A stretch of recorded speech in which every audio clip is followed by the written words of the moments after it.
Folks, I forgot to mention something about natural gas in the last video, so I'm doing this as a sort of an addendum.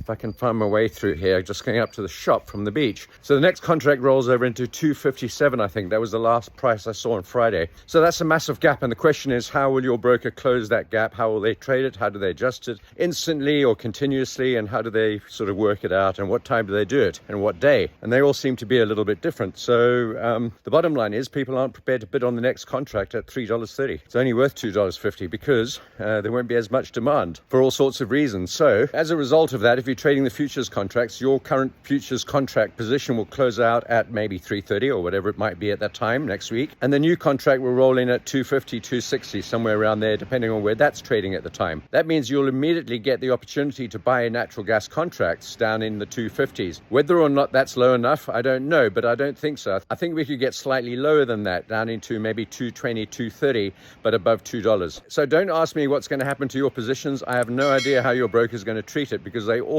make their own rules up and they all do it differently. So all I know is I'll close my current position out at the price at the time and then consider buying down in the low 250s. But there is a chance that the prices will come together. The front month and the next contract will come together. One will move up, one will move down. They'll both move up or both move down, or they'll move away from each other. I don't know. We won't be able to know that until the contract rolls over. The fact that we're rolling over into a much cheaper contract, does that affect the current contract's price?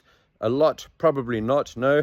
And I still think we could get to 380 before a collapse, and maybe that happens just before the rollover. It's very difficult to trade natural gas rollovers, as you will have found out if you've been trading this for a while, and also your experience will vary according to the brokers that you've chosen to trade with. I just wanted to clarify that. Remember, natural gas is a commodity that gets used all the time, all over the world. Supply and demand wanes and ebbs, and everyone's asking why the March contract is trading in the 250s, and the simple answer is no one wants to buy natural gas at $3.30 in the next contract because it's not worth that.